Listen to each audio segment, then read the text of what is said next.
안녕하세요, 김호준입니다. 오늘부로 원내정당 모두 대선 후보가 확정됩니다.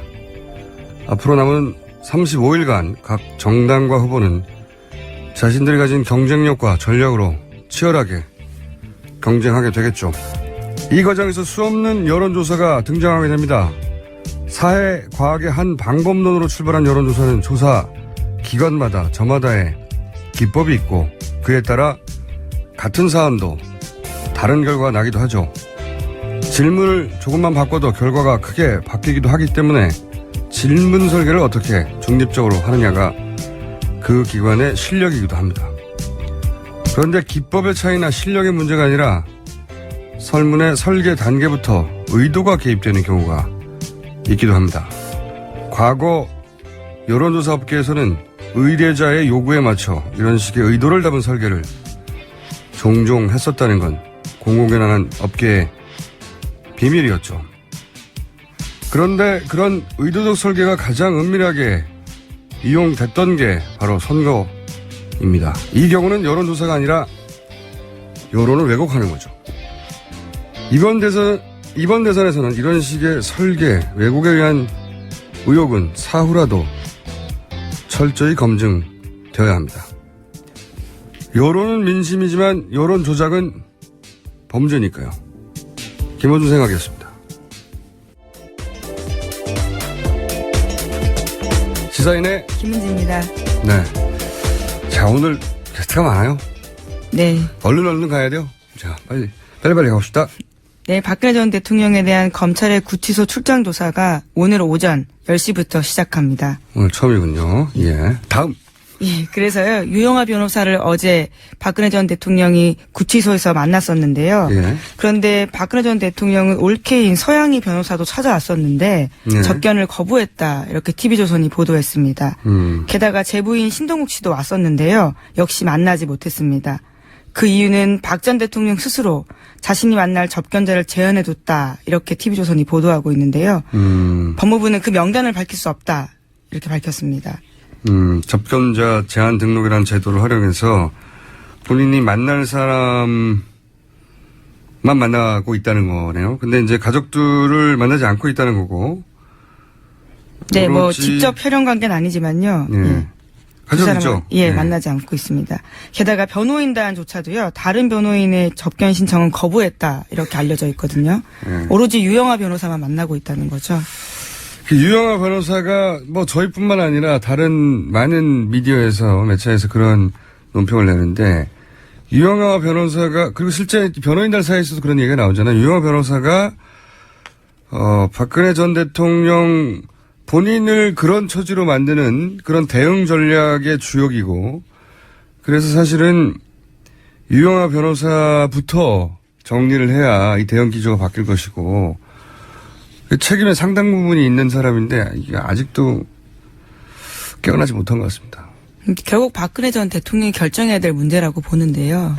예. 다른 사람의 이야기가 전달되는 루트 자체가 없는 거고, 그렇죠? 그러면 유영하 변호사의 인식으로 해석된 상황만 전달되는 거잖아요. 예. 그게 여기까지 오는데 크게 결정적인 기여 요인 중에 하나로 꼽히고 있는데 앞으로도 계속 큰 변화가 없겠네요. 그럼 사람 안 바뀌거든요. 자, 다음 뉴스는요. 네, 게다가 박근혜 전 대통령은 구속된 뒤 첫 주말인 지난주 토요일 일요일에요. 서울구치소장과 잇따라 면담했다라고 JTBC가 보도했습니다. 구치소장의 잇따른 직접 면담은 내부에서도 이례적이다 이런 평가가 나오는데요.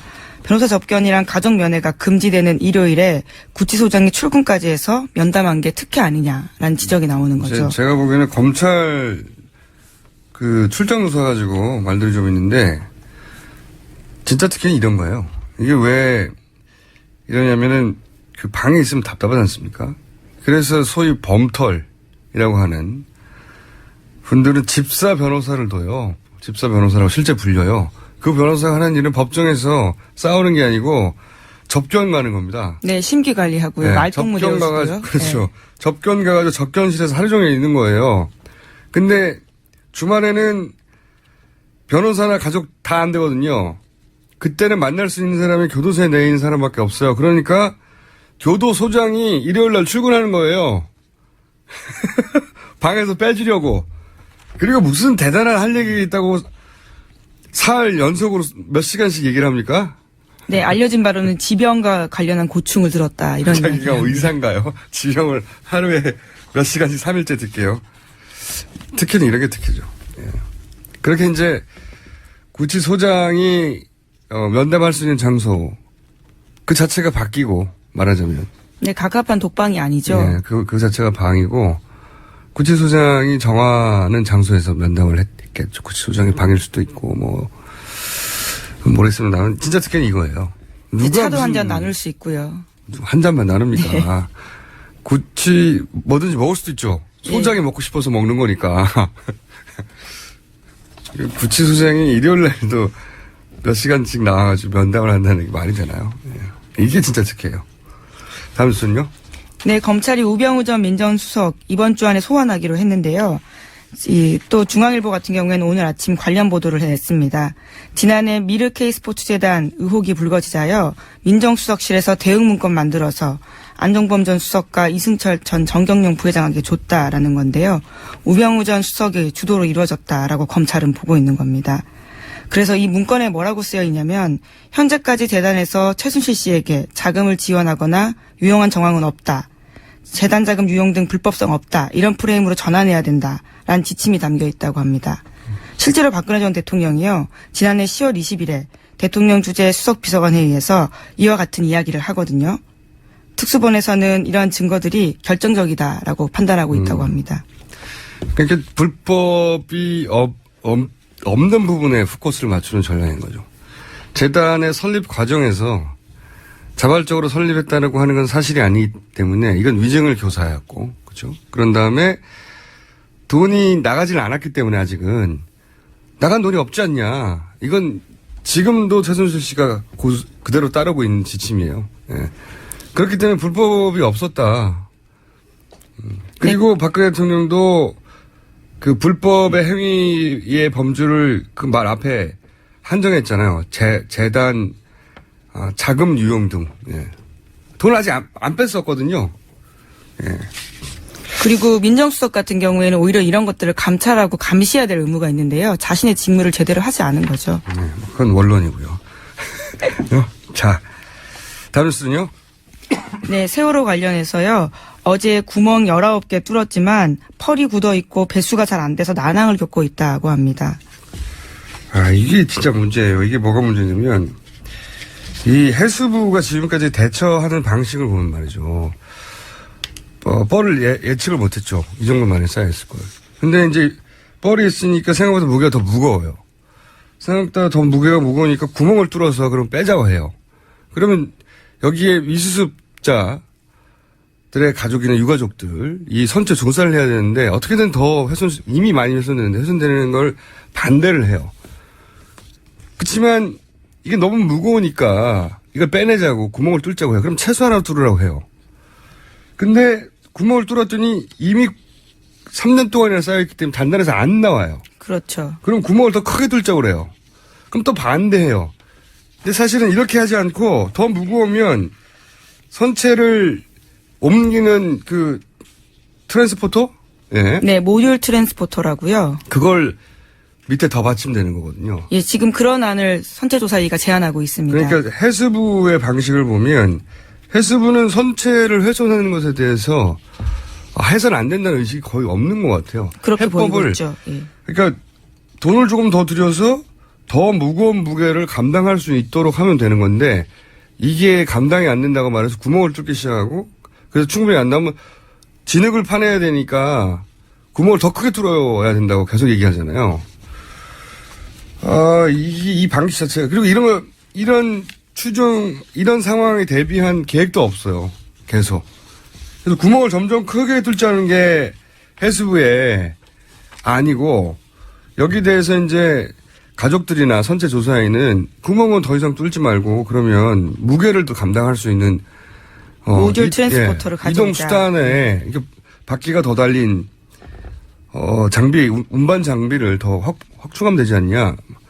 이게 맞거든요. 처음부터 이렇게 했었어야 되는 건데 해수부가 계획도 없지만 이걸 실행하는 과정에서 선체 훼손에 대해서 전혀 문제의식이 없어요. 예. 왜냐하면 구멍 추가로 20개인가 더 뚫었는데도 바닷물 안 나왔거든요.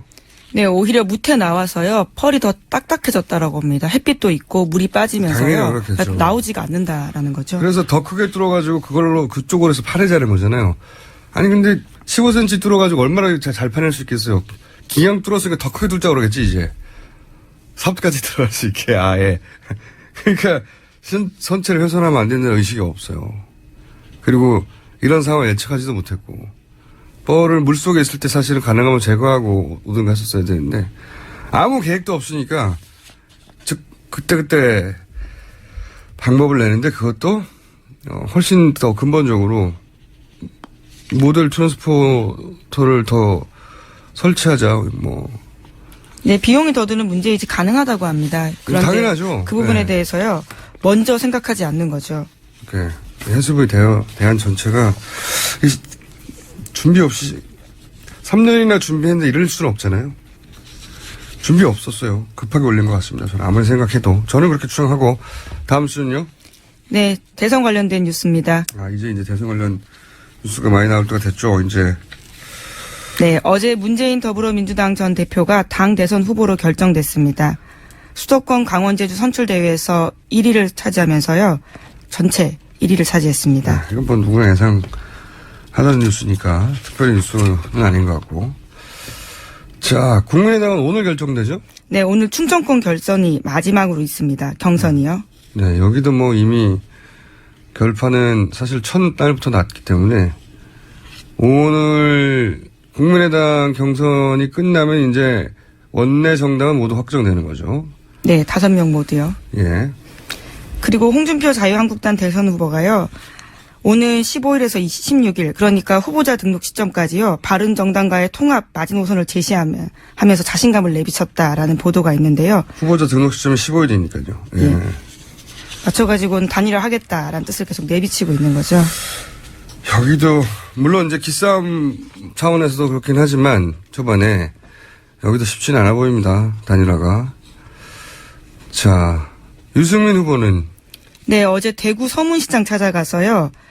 지지를 호소했습니다. 배신자 이미지가 강하지 않습니까? 거기서도 그런 이야기에 대해서요. 계속 해명하고 또 설명하고 이야기를 듣고 왔다고 합니다. 대구에서 배신자 이미지가 일부 있을 수 있겠죠. 다른 지역에서는 그런 이미지는 없는데. 네, 어제도요. 왔던 사람들 중에서는 더 지지한 사람들이 많았다라고 합니다.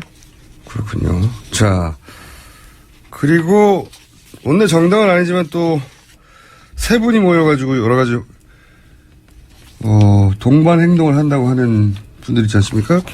김종인 전 대표, 대표하고. 예, 정운찬 전 총리 그리고 홍석현 전 회장 있습니다. 네, 홍석현 회장이 정말로 정치에 뜻이 있나 봐요. 그죠? 네, 계속 만남을 추진하고 있는데요. 근데 내일 대선 출마한다고 하고 있죠? 김종인 전 대표가요. 네. 내일 대선 출마하겠다라고 밝혔습니다.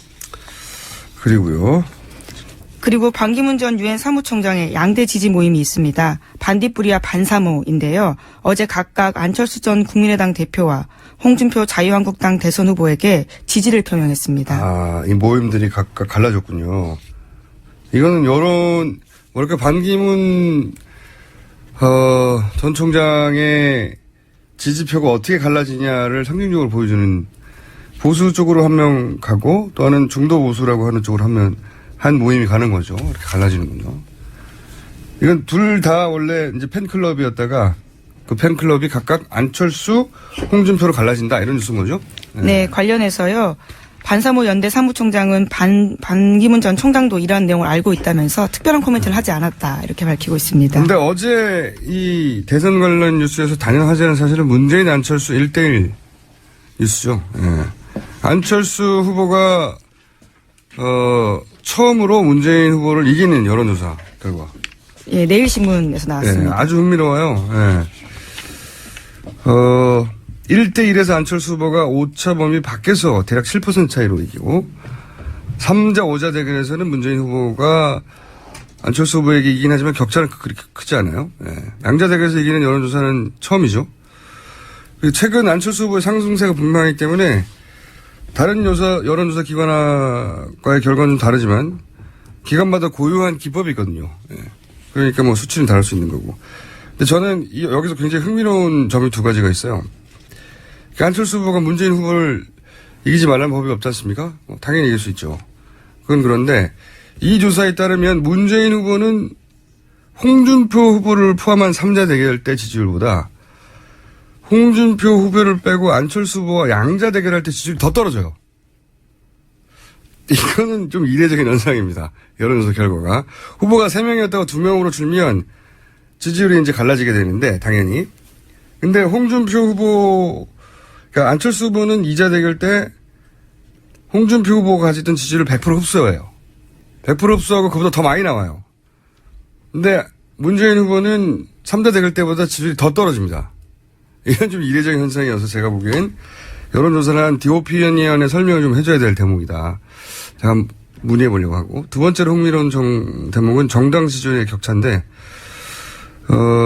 정당 지지율이 예를 들어서 지금 전반적으로 낮게 나오는데 예를 들면 민주당 같은 경우에 각종 여론조사에 40%인데 여기서는 20%예요.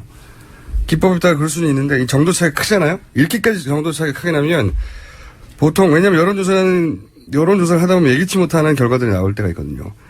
그럼 다른 기관들과 비교를 해요. 평균치와. 그래서 격차가 이 정도로 크면 보통은 발표를 안 하거든요. 왜냐하면 기법에 무슨 문제가 있다고 생각하고. 저는 큰 차이가 나는 게 이상한 게 아니라 큰 차이를 발표했다는 점이 이게 흥미로워요. 이 두 가지 지점을 디오피니언에 공식적으로 문의해가지고 답을 받아서 다음 시간에 한번 다뤄보겠습니다. 네. 네. 그쪽에서 뭐 다달이 하는 조사라고 밝히고 있긴 한데요. 연례조사이기 때문에 예. 연례조사에 누적 데이터가 있거든요. 예. 그러니까 답이 있을 거예요. 근데 이걸 보다가 저는 1대1에 다들 주목하는데 이게 아니라 이 두 가지 대목에 흥미로웠다. 자, 여기까지 하겠습니다. 시사인의 김은지였습니다. 감사합니다. 자, 저희가 대선을 마련해서 대선을 마련한 게 아니죠, 참. 대선에 즈음하여 새롭게 준비한 코너입니다. 이 코너가 잘 되면 앞으로 계속 이어갈 생각인데, 자, 민원연 김원경 사무처장이 나오셨습니다. 안녕하세요. 안녕하세요. 네. 이번에 대선 미디어 감센터를 발족하셨다고요? 네, 감시연대입니다. 감시연대. 네, 네. 이게 하는 일이 뭡니까? D-50일에 발족을 했고요. 네. 주로 이제 모든 언론을 다 감시하겠다, 대선 보도를. 예, 그런 거예요. 그래서 뭐 지금 기존에 하던 신문, 그리고 지상파 3사와 종편 4사의 메인 뉴스, 그다음에 종편 시사 토크쇼는 기존에 계속 모니터링을 해왔는데요. 네. 여기에다가 방송사 토론 시사 프로그램, 그리고 신문방송사 페이스북, 4대 주요 경제신문, 뉴스통신사, 그리고 포털 모바일 뉴스까지 모니터 영역을 넓혔습니다. 예, 그래서 지금 민원연이 한 20몇 년 동안 하던 일 아닙니까? 그죠? 예. 그동안 모든 선거 보도를 92년부터 다 감시해 왔는데요. 이번에는 특히 시민사회단체 연대회의와 한국진보연대 그리고 학술단체 등 88개 단체가 함께 연대해서 구성했습니다. 88개 단체가. 네네. 예. 오늘은 이미 이제 3월 20일부터 해오셨지만 네. 저희는 처음 나오셨잖아요. 그렇죠. 그래서 다 할 수는 없고 네. 오늘 맛보기만 몇 가지 해야 돼요. 예. 맛보기로 그러니까 지금 신문, 방송, 그러니까 지상파를 말하는 거죠. 종편, 네. 페이스북, 네. 뭐 통신사, 포털 다 한다는 거잖아요. 네네. 88개 단체가 연합해서. 네. 그러면 이번 주에 맛보기로 어떤 식의 특이한 뉴스가 있었는지 간단히 짚어주세요. 그러면. 신문방송, 종편, 포털 이렇게만 해보려고 하는데요. 네. 먼저 신문부터 말씀드리는데 네. 신문을 제가 항상 먼저 꼭 이야기를 하는 것은 종이신문을 말하는 거죠? 그렇죠. 네, 전통적인. 예, 이 보수신문에서 주요하게 우리 사회 의제를 기획 제시하고 또 이게 방송보도, 종편, 시사 토크쇼 등에 사실상 거의 그대로 반영 유포되고 있다고 보기 때문이에요. 우리 사회 보수지의 영향력이 큰데 네. 오랫동안 커왔고 의자도 선정하고. 그렇죠. 그런데 그게 더욱 중요해진 게 의자를 선정을 하면 그게 이제 관련 종편에서 예. 그 논지를 가져다 유포시키는 반복 거죠. 유포하니까 네네. 더 중요해졌다. 예. 아하. 예를 들어서 최근에 이제 신문 보도에서 가장 두드러진 경향을 보면 국민의당 안철수 후보를 매우 추켜 세우고 있다라는 것입니다. 예를 들어 보면 4월 1일에 동아일보 정성희 논설위원이 쓴 횡설수설 안철수의 예언이라는 칼럼이 있었어요. 칼럼 내용을 보면 뭐 안철수는 노스트라다무스에 빗대서 안스트라다무스 혹은 안파고 안철수 플러스 알파고라고 합니다. 이런 별명을 얻었다. 안철수는 예전부터 예지력이 특출했다고 자랑했다. 안철수는 3월 19일 출마 선언문에서 3월의 바람과 4월의 비가 5월의 꽃을 데려온다고 했다. 5월의 꽃은 안철수 당선을 의미한다. 마지막 예언이 맞을지 지켜볼 일이다. 이런 표현을 했습니다.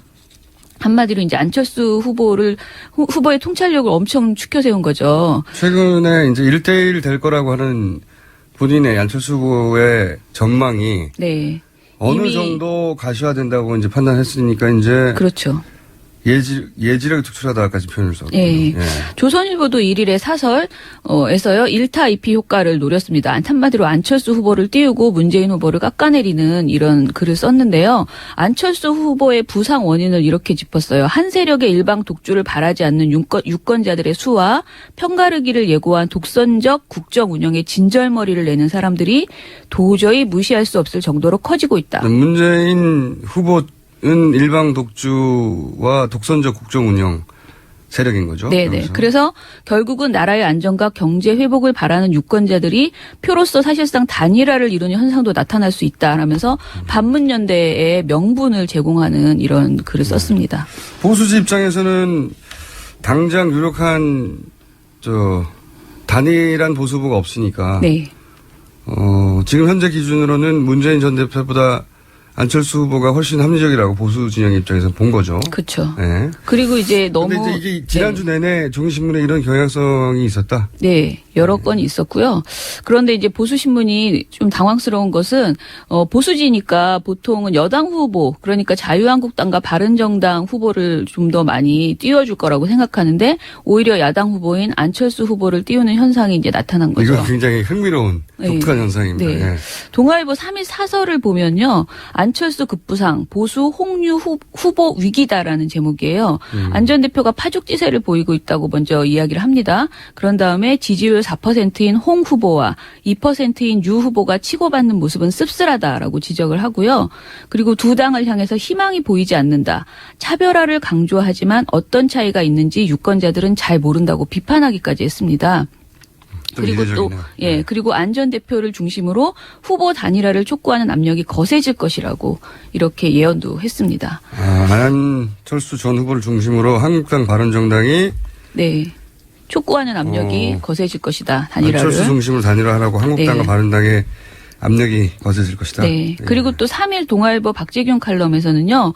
홍준표 후보에 대해서 가벼운 언행은 접어두더라도 대법원 판결을 남겨둔 그가 자유한국당의 대선 후보로 선출되면서 많은 보수 유권자들이 허탈감을 느낄 수밖에 없다라고 일침을 놓았습니다. 사실 굉장히 동아일보 칼럼이라고 믿어지지 않는 선거 기간에 보수 후보를 이렇게 때리는 건 참 이례적인 내용이었습니다. 예. 보수지에서. 예. 이게 이제 종편에도 이어지겠네요, 그럼. 그렇죠. 있습니다. 저희가 근데 종편을 다룰 시간적 여유가 없네요. 지금 시간적 여유가 예. 종편을 다루려면 이거 한 20분 정도 해야 될 것 같은데요. 오늘 준비하신 내용을 보니까.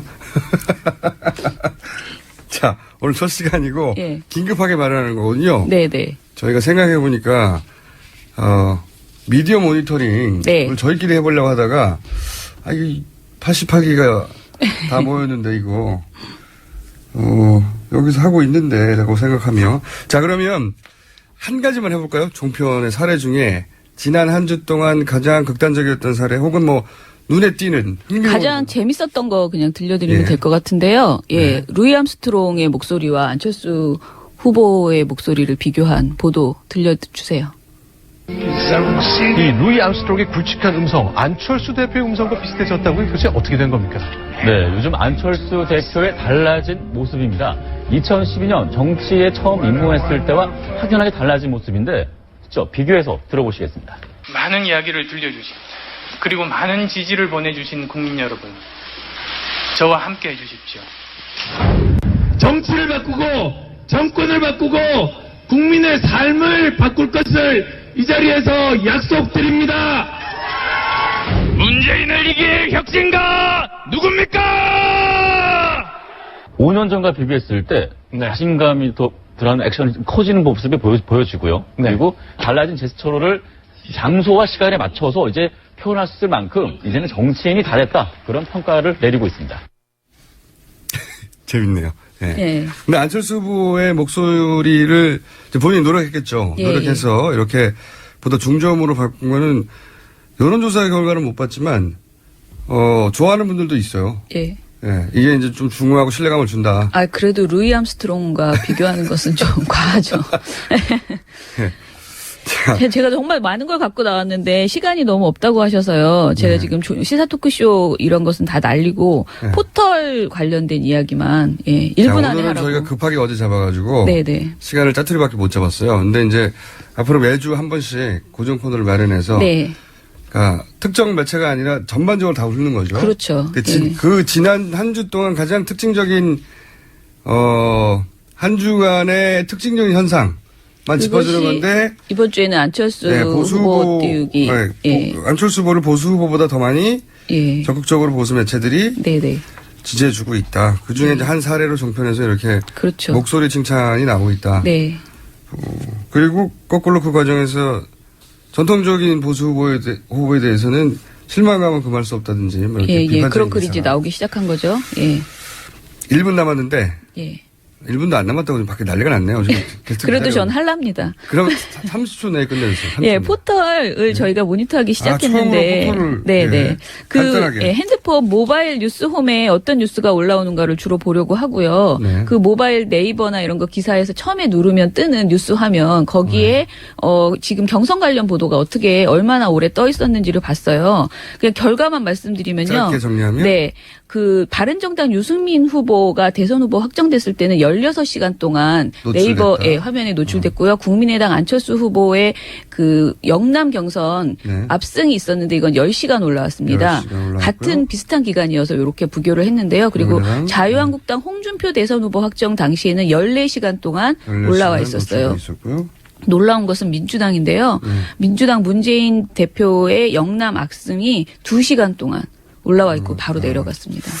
알겠습니다. 오늘 여기까지만 하고요. 디테일은 예. 저희가 조만간 죄송해요. 너무 급하게 연락드려서 시간도 짧은데 많이 준비해 오셨는데 시간을 많이 못 드려서 하지만 곧 준비하겠습니다. 지금까지 2017 대선 미디어 감시연대 민원연 김원경 처장이었습니다. 감사합니다. 예, 감사합니다.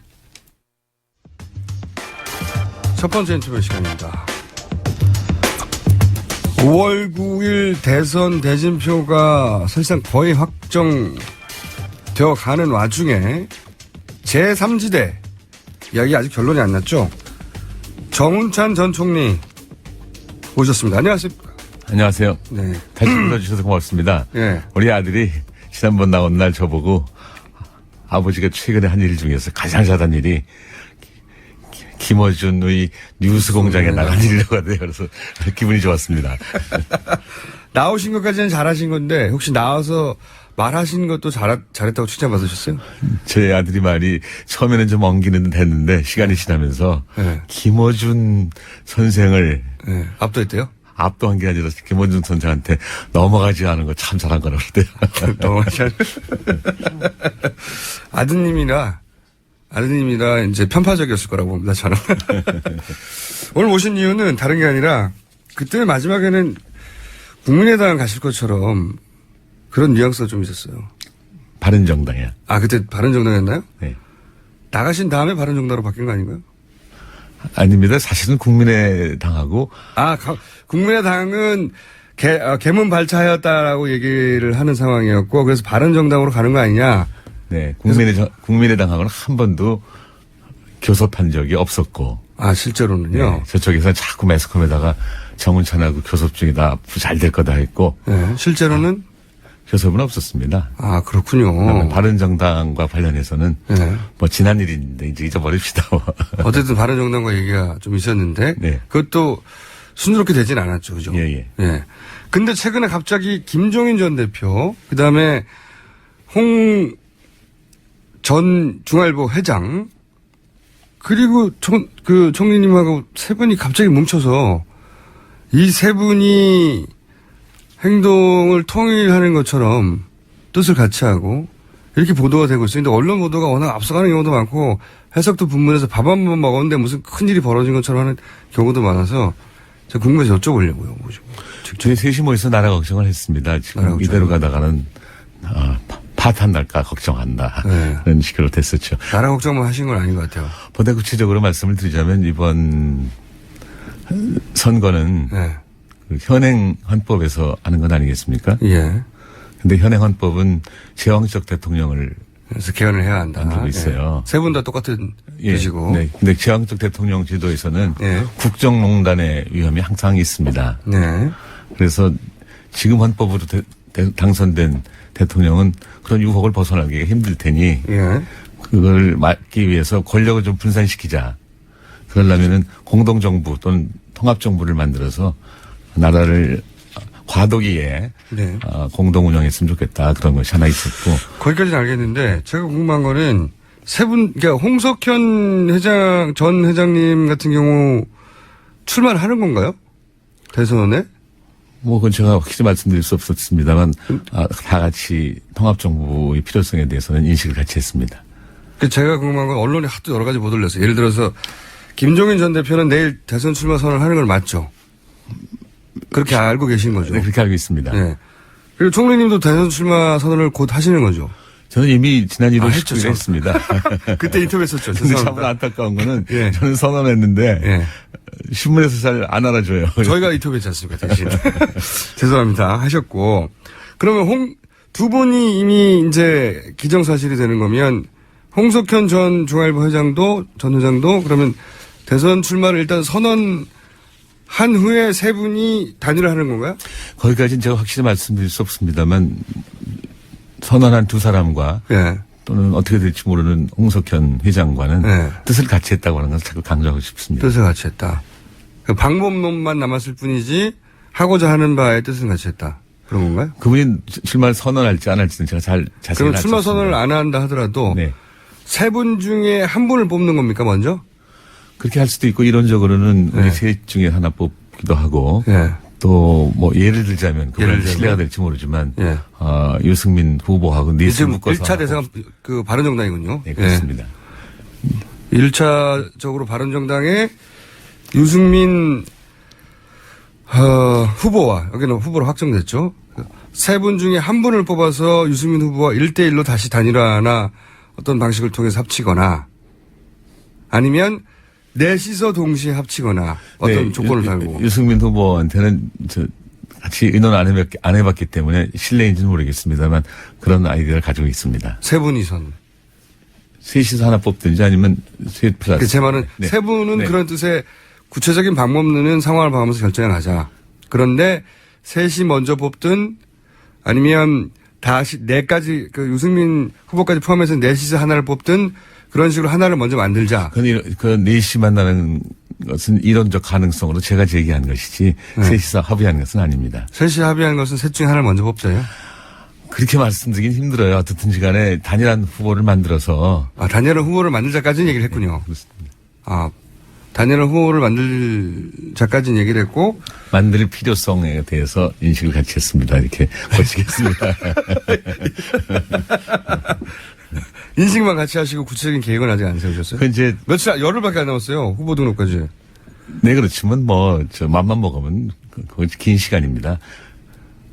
그런데 세 분이 각각 출마 선언을 하고 나면 단일화 방법은 생각해 보셨어요? 무슨 여론조사를 합니까? 아니면은 이것도 구체적으로 그분들하고 같이 합의된 건 아니지만 저로서는 여론조사 방법이 가장 합리적인 것으로 생각합니다. 여론조사 방법. 뭐 어떤 여러 가지 방법이 나올 것이고 방법이 뭐가 됐던 후보를 하나로 만드는 것이 1차적이고 그죠? 그렇습니다. 그런 다음에 이제 순서를 따지면 유승민 후보와 단일화 혹은 연대 어떤 방식으로든 후보를 한 명 줄이는 또다시 그래서 그 세 분 중에 한 분과 유승민 후보와 사이에 결정된 또 한 사람과 그 다음 단계는 뭡니까? 네, 그 다음 정해지지 않았지만 어떤 정당에서 네. 뽑힌 후보하고 또 어떤 정당이요? 접촉을 해야 되지 않겠습니까? 민주당이나 자유한국당이나 국민의당이나 정의당밖에 안 남는데요. 우리 셋이 공통된 의견은 아니라고 하는 것을 자꾸 강조드립니다만 저로서는 정의당도 아니고 저로서는 국민의당이 그 다음 순서가 아닐까 생각합니다. 이거는 그 다음 순서가 국민의당이라는 건 아직 합의된 건 아니고요. 네, 우리들끼리는 합의된 게 없습니다. 그럼 총리님은 국민의당이 그 다음 순서가 아니겠는가? 네네. 아, 제가 너무 앞서온 것 같아서 다른 두 분한테 좀 미안한 생각입니다. 거기까지는 아직 얘기가 논의가 안 됐어요, 아예? 저는 그렇게 생각하고 있습니다. 논의가 안 됐고요? 뭐, 한두 시간 만나서 뭐 크게, 많은 얘기를 할 수가 있었겠습니까? 근데 세 분은 그러면 출마의 의미가 되게 퇴색되는 거 아닙니까? 정당의 후보를 여론조사로 이길 수 있을까요? 저는 지금 현재는 탄핵 전국 속에서 예. 사람들이 탄핵될 것이냐 안 될 것이냐만 관심이 많았었지. 예. 후보에 대해서 심각하게 예. 생각을 안 했던 것 같습니다. 저는 이제 탄핵 전국이 끝나고 또 경선도 오늘이면 끝나죠. 예. 그런 마당에서 이제는 어떤 후보가 우리 경제 문제를 해결할 수 있고, 예. 또 우리의 불안을 잠재울 수 있을 것인가에 대해서 심각하게 고민할 것이고, 이제는 반드시 정당의 후보만이 아니라 정당 외의 사람들도 진지하게 생각할 때가 왔다고 생각합니다. 그러면 세 분 모두 자신에게 일단 1차적 대상으로 삼은 유승민 후보를 이길 가능성이 세 분 모두 있다고 생각하시는 거죠? 이런 분위기를 만드는 것이 우선 중요하고, 그 다음에 누가 되든지 간에 그 된 사람을 갖다 밀어주면 되지 않겠습니까? 누가 되든지 간에라고 하면 나올 필요가 없잖아요. 아닙니다. 우리가 자신이 없는 건 아닙니다. 우리가 될 수 있다고 생각하지만, 예. 혹시 안 된다고 한다면 될 사람을 밀어줘야 되겠죠. 근데 만약에 세 분이 아니라 네 분, 그러니까 유승민 후보까지 포함한, 이렇게 유승민 후보는 아직 이 논의를 모른다고 하셨는데, 포함한 소위 원샷 경선? 이런 경선에 대해서 유승민 후보가 거절할 수도 있잖아요. 자기는 어쨌든 그 원내 정당에 국회의원도 두고 그 당원도 두고 그 당이 정한 적법한 절차에 의해서 뽑힌 후보 아닙니까? 그리고 세 분은 그냥 개인이 선언한 거잖아요. 동급으로 갈 수 없다고 할 수도 있지 않습니까? 유승민 후보는 제가 언론을 통해서 보나, 네. 또 직접 얘기한 것을 보나 아주 합리적인 사람이라고 생각합니다. 네. 이런 통합운동, 통합정부 운동이 없이 단독으로 나와서 네. 다자가 경쟁했을 때 상당히 불리하지 않을까 생각할 것으로 믿고 있습니다. 그리고 이미 우리들의 아이디어를 신문을 통해서 보고 있지 않을까 생각하고 있습니다. 세 분이 근데 그 최근에 합의문 도출을 하려고 만나려고 했는데 너무 언론 보도가 다다니까요. 이게 갑자기 취소됐다. 그래서 이게 안 되는 거다라는 보도와 아니다. 뭐 합의문을 보강하려고 하는 거다라는 보도와 아니 이제 물 건너갔다 삼자는 이런 보도가 뭐 많거든요. 뭐가 맞아요? 실무자들 간에 예. 1차적으로 대체적인 합의는 본 것으로 알고 있습니다. 그러나 이 중차대한 일을 예. 그냥 하루 이틀에 만들 수가 있겠습니까? 저는 좀 더. 하루 이틀에 만드셔야죠. 지금 열흘밖에 안 남았는데. 그래서 저는 정말로 중차대한 일이기 때문에 시간을 필요로 할 뿐만 아니라 중차대한 일이기 때문에 반드시 성사가 될 것으로 생각하고 있습니다. 성사될 것이다. 근데 세 분이 이 합의문 도출이 안 되면 혹시 개별적으로 유승민 후보를 돕는 것도 가능한가요? 돕거나 혹은 우리가 1대1로 어떤 방식으로든 단일화하자고. 네, 저는 생각해보지 않았습니다. 다른 분들은 잘 모르시고. 홍석현 회장은 이런 자리에서 그러면 내가 그럼 알겠다. 이 세 사람의 그림을 위해서 내가 그럼 대선 출마를 선언하겠다. 아니면 나는 대선 출마를 못한다. 뭐 이런 얘기를 구체적으로 하셨나요? 안 했습니다. 아주 확실한 거는. 세 분이 모여서 무슨 얘기를 하시는 거죠, 근데? 이런 얘기도 안 하시고. 나라 걱정을 많이 했습니다. 나라 걱정은 각자. 지금 사회에서 반문연대, 비문연대 하는데. 예. 그 반문연대, 비문연대는 바람직한 생각이 아니다. 특정인을 반대하게 한 모임은 네. 아니다. 예. 우리나라가 지금 헌법을 개정하고서 대통령을 뽑았으면 좋았을 텐데 헌법을 개정이 안 되지 않았냐. 예. 그러니까 이번 선거는 어떤 의미에서는 보궐선거고 예. 또 다음 정부는 과도기적 정부가 아니냐. 예. 그러니까 그 과도기적 정부를 운영하는 방법은 과거처럼 하면 아까 제가 말씀드렸듯이 또다시 국정농단에 유혹이 있을지도 모르니 공동정부 만드는데 우리의 최대의 노력을 다하자. 그러자면은 지금 이제 경선을 통해서 후보자들이 나오고 있는 마당에 우리들이 그 사람들하고 합해서 단일 후보 또는 뭐 하여튼 그 공동정부에 찬성하는 사람들을 모아갖고 하나의 집단을 만들고 그중에서 하나 뽑아서 후보로 내세우고 그 사람이 당선이 되면은 통합정부 또는 공동정부를 만들 수 있지 않겠냐. 여기까지는 합의를 했습니다. 예를 들어서 유승민 후보, 그렇게 힘을 모아준 유승민 후보가 당선이 되면 총리님은 그럼 입각하시는 겁니까? 공동정부를 하려면 뭔가 참여해야 되잖아요. 입각은 몰라도 유승민 후보가 이제 대통령이 된다면은 어떻게 공동정부가 되는 거죠? 그분은 세분이? 대표 대통령이 되는 거고 나머지 사람들은 국가의 중대한 의사 결정을 같이 하는 겁니다. 그러니까 정운찬 총리님과 김종인 전 대표와 홍석현 중앙일보 전 회장 세 분이 그 유승민 대통령이 됐다면 네. 유승민 대통령과 함께 같이 의사결정을 하는 무슨 원탁회의 같은 걸 하나요? 네, 그렇습니다.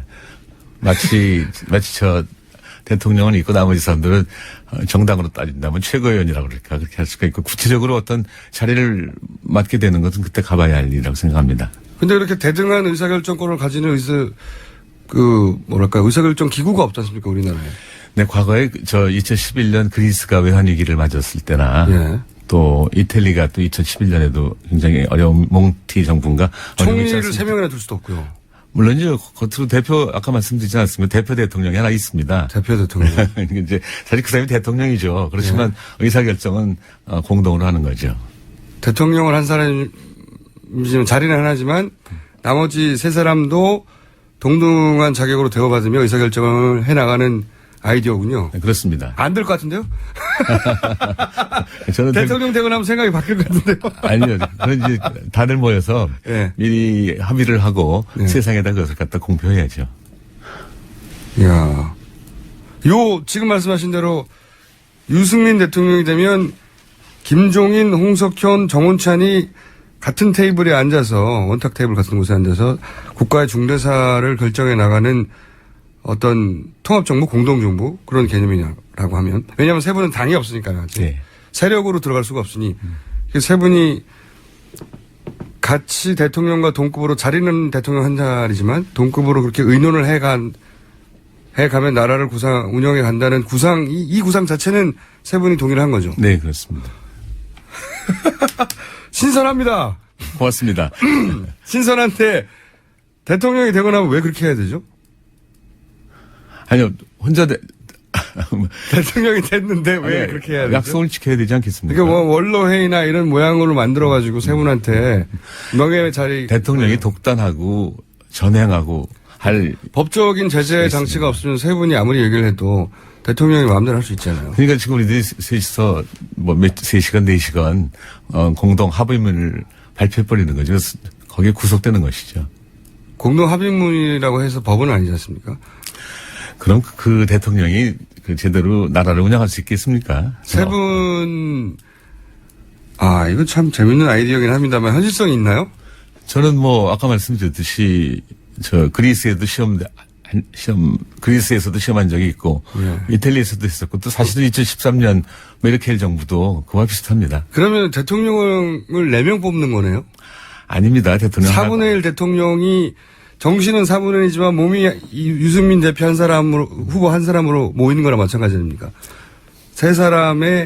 나머지 세 사람의 지혜와 경륜이 유승민 대표에게 담겼으니 유승민을 아니 머리가 넷이 되는 뽑아라. 거죠. 머리가 셋이니까. 이걸 정말로 세 분이 합의를 하신 거예요? 김종인, 홍석천, 정운찬 이 세 분이 모여가지고 통합정부를 만들자는 데는 합의를 했습니다. 통합정부의 아이디어라는 통합정부가 바람직하다는 데 대해서는 동의를 했습니다. 저는 이 통합정부로 하면 세력과 세력 간의 통합을 하고 이런 걸 생각을 했었는데 여기서 구체적으로 말하는 통합이라는 것은 이 사자가 대등한 의사결정권을 가지고 대표 대통령은 유승민 후보지만 유사한 결정권과 아이디어를 가지고 나라를 같이 공동으로 운영해 간다 이런 개념인 거죠. 그렇습니다. 그러면 사저 4개 있어야 되는 거 아닙니까? 청와대네. 이걸 정말로 그렇게 사자가 국정운영을 테이블에 앉아서 논의해 가면 할 수 있다고 진지하게 생각을 제가 잘 믿기지 않아서 하신 거예요? 김종인, 홍석현, 정운찬. 다른 나라 사람들도 하는데 왜 우리가 못합니까? 약속 안 지키면 어떡하죠? 유승민 후보가 대통령 된 다음에? 저는 그 약속을 지킬 사람으로 믿습니다.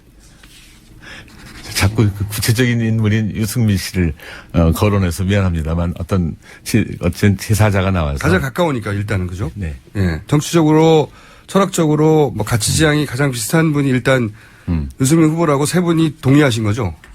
예. 너무 디테일하게 물어보셔서 제가 답하기 어려울 때도 있습니다만 아까 자꾸 여러 번 말씀드렸는데 예. 우리 세 사람이 첫 번 접촉할 사람이 유승민이라고 하는 데 대해서는 합의는 본 건 아닙니다. 제 머릿속에 구상으로 돼 있다는 말씀입니다. 그러면 혹시 김종인 전 대표는 안철수 후보에게 갈 수도 있고 홍석현 전 회장은 다른 분에게도 갈 수 있고 제3의 그쪽하고 먼저 접촉하자고 할 수도 있는 건 아니겠습니까? 그렇죠. 네. 그러니까 유승민 후보가 가장 첫 번째 대상이라는 것은 총리님의 일단 결론이고 예. 다른 두 분은 유승민을 먼저 할지 안철수 후보를 먼저 할지 혹은 다른 후보를 먼저 할지는 결정 안 했다는 얘기죠. 결정 안 했습니다. 그러나 저도 그 두 분들도 마찬가지로 네. 저하고 같은 생각을 가지고 있지 않나 생각합니다. 누구를 먼저 하자도 포함되나요? 이 합의문에? 앞으로 합의문에는 그런 것이 포함되지 않겠습니까? 지금은 이제 정신만으로 통합정부 정신에는 동의했으나 누구하고 먼저 접촉할 것인지에 대해서는 정해지지 않았다는 말씀입니다. 굉장히 흥미롭습니다. 저야 사실 시간을 이거밖에 못 잡은 게 아쉬울 정도인데. 다시 한번 불러주세요. 또 불러야 될 것 같아요. 이런 파격적인 아이디어면 총리 오늘 여기까지 하고요. 네. 이게 계속 만나실 거 아닙니까? 그죠? 예. 그리고 15일 전에 결론 내려고 하시겠죠? 그러네요. 예. 오늘은 여기까지 듣고 저희가 자주 연락하겠습니다. 무슨 일이 있을 때마다. 네, 불러주셔서 고맙습니다. 오늘 집에 가서 또 저희 아들한테 칭찬받기를 원하는데 잘했는지 모르겠습니다. 뜻은 정확하게 전달했습니다. 정운찬 총리였습니다. 고맙습니다.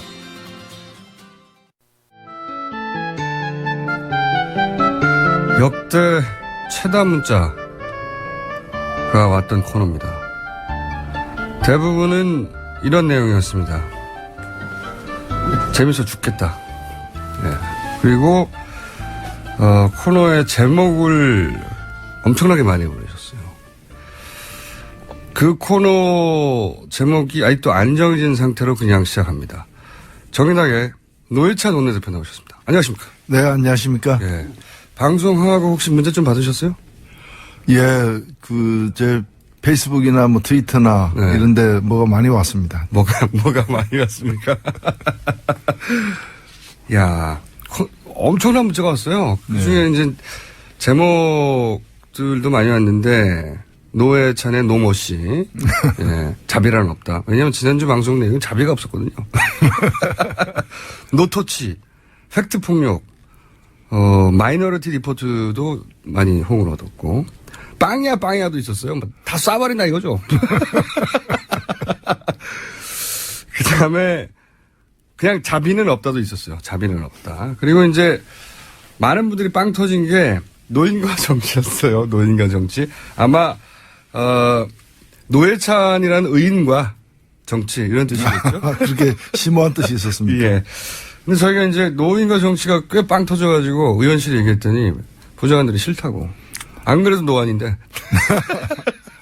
노회찬 얼굴이니까 노안이죠, 뭐. 네, 어쨌든. 그리고 그러면서 증문즉설로 해달라고 그 보좌진들이 저희한테 그래요? 연락한 건 아세요? 예. 그런 얘기 들었습니다. 예, 거절했습니다. 너무 평범하다고. 해서 이번 주도, 코너 제목을 좀 받아보겠고, 예. 마음에 완전히 드는 게 나올 때까지 계속 받아보죠. 뭐. 예, 무명 코너네요. 이름 없는 코너. 이름 없는 코너입니다. 번지 없는 주막처럼. 번지 없는 주먹도 괜찮네요. 일단 오늘의 가제는 번지 없는 주먹으로 하고 지난주 방송을 워낙 또 모든 후보에 대해서 이렇게 야박하게 날리셔가지고 좀 항의도 받으셨죠. 예, 뭐 어디서 논평도 냈다 그러고 뭐 네. 그런 반응이 있다는 건 좋은 일이죠. 네. 논평 내용은 꺼져라 정도 되더라고요. 논평 길게 냈는데 예. 노회찬 꺼져 이런 내용이더라고요. 예, 뭐 꼭 그런 건 아니지만 저는 아니게 들었습니다만. 자, 그럼 오늘도 논평을 좀 해볼까요? 여러 가지 사안에 대해서. 이거는 이제 정의당의 입장이고 그중에서 특히 노회찬 원내대표의 주관적인 논평인 겁니다. 그러니까 항의를 하실 분들은 노회찬 의원씨가 하시면 되겠습니다. 저는 그렇게 생각하지 않아요. 예, 공장장에게도 하십시오. 저는 그렇게 생각하지 않고 노회찬 원내대표의 뜻인데, 자, 이거 우선 사실상 후보들이 다 확정되지 않습니까? 그렇죠. 예. 후보들이 확정됐는데 지금, 큰 이슈 두 가지가 보수 후보가 단일화가 되느냐. 그리고 안철수 후보가 이제 주목받고 있습니다. 네. 상당히. 안철수 후보의 1대1 구상. 예. 본인도 그걸 원하는 것 같고, 네. 예. 보수 매체에서도 그것이 자유한국당과 바른정당의 단일화로 탄생할 후보보다 더 경쟁력이 있다고 현재 기준으로 생각하는 것 같고요. 예. 그런 현상들이 눈에 띄는데 우선 단일화는 될까요? 홍준표. 누구와 누구의 단일화? 홍준표 자유한국당과 네. 유승민 바른정당 보수 후보 적자를 놓고 지금 다투고 있잖아요. 일단은 그 두 후보의 최근에 이 문제에 대한 태도가 약간씩 변하고 있는데 그 예. 변화는 자기 지지율 때문에 변하는 것 같아요. 자기가 우위에 서면은 예. 상대방하고 이제 단일화를 하려고 그러고 예. 자기가 또 이렇게 좀 떨어지면은 상대방하고 단일화를 피하려고 그러고 지금 그렇죠. 유승민 후보는 피하려고 그러고 있고 예. 홍준표 후보는 적극적으로 이제 같이 하자는 건데 예. 홍준표 후보는 주로 이제 돌아오라. 그렇죠. 원래 있다가 나갔으니까 돌아오라. 별거지 이혼은 아니다. 예, 뭐 제가 볼 때 하라라는 뜻인데 유승민 후보 들 때는 귀향하라가 아니라 귀순하라. 그렇죠. 항복하라. 예, 항복하라. 항복하고 돌아오라. 이런 거니까 받아들이기가 쉽지 않죠. 그래서 홍준표 그리고 홍준표 후보가 과연 또 어느 정도 성장할 것인지 홍준표 후보하고 같이 해가지고 귀향해서 귀순성 귀향을 해가지고 홍준표가 당선이 된다면은 그런 그렇죠. 의미가 있죠. 그렇죠. 나눠 먹을 것도 있으니까. 예. 그런데 그렇게 합쳐가지고 홍준표가 3등했다. 예. 이렇게 되면은 그 귀향의 의미는 좀 적지 않습니까? 예. 물론 이제 내년 지방선거나 다가오는 이제 총선의 두려움이 사실은 이 당에게는 있는 거거든요. 네. 그래서 그 부분을 좀 설명해 주세요. 일반적인 유권자들은 정당에서 지방선거에 대해서 느끼는 부담감 같은 게 안 느껴지거든요. 그게 네. 왜 지방선거는 이제 중앙정치하고 동떨어진 것처럼 보이지만 지방선거에서 한편으로 당 입장에서는 광역단체장, 예. 시도지사를 갖다가 차지하냐 못하냐 문제가 있고 큰 당세에서 문제죠. 예. 있고 개별 국회의원에게는 예. 특히 기초의원들 예. 이 기초의원들이 사실은 손과 발이거든요. 대부분. 네. 그래서 이분들의 어떤 구의원 시의원들의 힘으로 예. 총선까지 가야 되는데 예. 총선에서도 결국 뛰고 있는 사람들이 이분들이 뛰는 거기 때문에 구의원 시의원의 당선을 못 시키면은 예. 사실은 총선 전망이 굉장히 어두워지는데 예. 이 구의원 시의원을 뽑는 지방선거에서 예. 특히 영남 지역에서 예. 바른정당과 이 자유한국당이 서로 후보를 낼 경우에는 예. 둘 다 떨어지거나 그렇죠. 그럼 한쪽은 큰 타격을 받을 가능성이 높기 때문에 예. 바로 그 선거가 내년 6월이라는 거죠. 예. 그래서 이 문제가 신경이 곤두설 수밖에 없는 거고 예. 그래서 사실 이 두 당이 이번 후보 단일화가 되는지 안 되는지 누구로 되는지를 떠나서 내년 지방선거 전에는 합체해 있을 예. 통합해 있을 가능성이 높다라고 많은 사람들이 보고 있는 겁니다. 지방선거가 있기 때문에. 네. 예. 지방선거에 보수 후보를 양쪽에서 내면 둘 다 망할 가능성이 높기 때문에. 네, 그리고 두 당이 뭐 다른 게 거의 없지 않습니까? 친박 문제에 대한 처리 예. 문제를 예. 어떻게 하느냐에 따라 다른 건데 사실 한때 다 친박이었지 않습니까? 한때는 그렇죠. 예, 한때는 다 비슷한 배를 탔던 분들이기 때문에 그 차이가 크지 않다고 보여집니다. 그러면은 이번 대선에서 단일 후보가 우여곡절은 있겠지만 나오긴 나올 거라고 보세요? 나올 가능성이 반반이라고 보는데 예. 사실 이게 변수가 안 되는 게 이렇게 단일화 되더라도 3등 이상 되기는 힘들 거기 때문에 예. 뭐 2등이 되거나 1등이 될 가능성은 거의 없어 보이기 때문에 그럼 2등은 1, 2등은 문재인 안철수 둘 중에 한 사람이 될 거라고 이제 신상준 보시는 후보도 있죠. 죄송합니다. 신상준 후보도 있고. 예, 어쨌든 3등까지가 한계치라고 보시는 거군요. 이제 분석으로. 지금으로서는 그 이상 되기가 어렵지 않느냐는 근데 거고. 합치면은 또 왜냐면은 이분들에게 표를 줄 분들이 보수 유권자층인데 보수 유권자층이 여러 이유로 몇 가지 이유로 가능성이 없어 보이거나 아니면 굉장히 비호감이 크기 때문에 다른 후보를 찾고 있고 그래서 이제 떠도는 일종의 보트피플과 같은 보수 지향표들이 있는 거예요. 예. 근데 그 배가 작은 배가 아니라 큰 배예요. 큰 배. 그 배가 한때는 1월 달에는 반기문에게, 예. 2월 달에는 안희정 후보에게, 예. 이제 3월 달 와서는 또 안철수 안철수 후보에게 이렇게 가고 있기 때문에 신통한 거는 이 두 후보에게는 안 간다는 거죠. 안 가고 있기 때문에. 단일화가 안 돼서 보수 후보를 지지한 유권자의 특성 중 하나가 단일화된 사람. 단일화돼서 20% 넘어가면 갈 수 있죠. 예. 싫어도 일단 힘이 세니까. 예. 근데 이제 그럴 가능성이 거의 없기 때문에 현재로서 우리가 계산을 해보면 두 후보의 지지율의 합이 그렇게 이제 20% 넘어까지 될 가능성이 적어요. 산술합으로만 볼 수 없는 게 심리적으로 한번 싹 몰리면은 또 치고 올라가. 게다가 또 안철수 후보가 예. 나도 보수 후보의 DNA를 갖고 있다라고 네. 계속 신호를 보내고 있기 때문에 네. 이제 그쪽으로 흡인력이 또 나름대로 있는 거죠. 그래서 단일화가 되기도 그렇게 쉽지 않고 반반이지만 단일화가 되더라도 파괴력이 없을 것이다. 그다지. 예. 3위에 그칠 것이다라는 게 이제 개인적인 전망이죠. 아니요. 3위라기보다는 저는 예를 들면 이제 신당주 후보 같은 경우는 1차적으로 이제 홍준표 후보를 꺾는 걸 목표로 하고 있기 때문에 1차 목표가. 예. 그래서 누가 맨 마지막 순위를 될지는 아직 안 정해진 거죠, 그거는. 그리고 지지율로 보더라도 유승민 후보보다 이기는 경우가 더 많이 나오고 있지 않습니까? 심상정 후보가. 예. 예. 그러시기를 바라는 거죠. 예, 저는 바램을 갖다 현실로 만드는 직책을 갖고 있습니다. 보트피플 오늘 표현 아주 좋았습니다. 누구 이렇게 단일화에 대해서 그렇게 생각하시는 거고. 자, 그러면 최근에 안철수 후보가 급부상을 했어요. 네.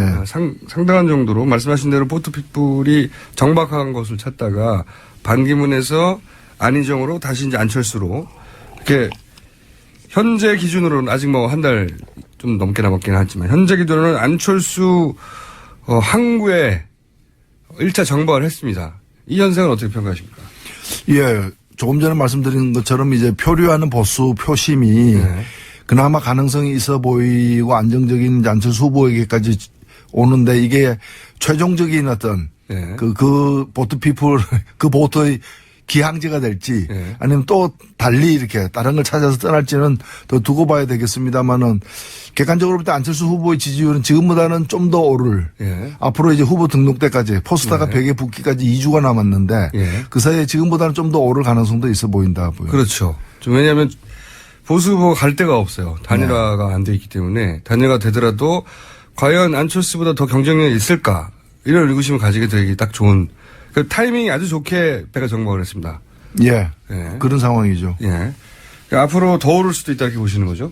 예, 더 오를 수 있지만은 이제 최종적으로는 그건 승부에 그게 이제 순위에 큰 영향을 주지는 못할 겁니다. 그건 왜 그렇죠? 그러니까 최근에는 지금 역전도 나오는데 이미 2위인데 계속 2위로 가겠죠. 역전 나오는 거는 그런 건 있을 수 있죠. 뭐 그런 여론조사가 이제 있는데 대개 보면 우리가 뭐 체조 경기를 하거나 심지어는 이제 그 악기들 이제 악기들 가지고 이제 뭐 바이올린 콘테스트 뭐 이런 거 피아노 콘테스트 하면은 가장 높은 점수를 준 심사위원 점수와 가장 낮은 점수를 준 심사위원 점수는 이 이른바 편향이 있을 수 있기 때문에 빼고 나머지 가지고 평균 내는 경우도 많거든요. 체조나 그런 걸 채점할 때. 예, 그렇죠. 그래서 이번에도 이렇게 여론조사 하다 보면은 꼭 누가 이렇게 조작을 하지 않더라도 요새 누가 그런 걸 조작을 하겠습니까? 확 튀는 경우가 예. 있다. 근데 이제 경우에 따라서 튀는 경우가 나올 수 있기 때문에 그런 걸 그냥 빼고 보면 되는 겁니다. 경향성으로 볼 때. 정확하게 보려면은. 경향성으로 볼 때 아직 역전까지 되지는 않았다고 평가하시는 거군요.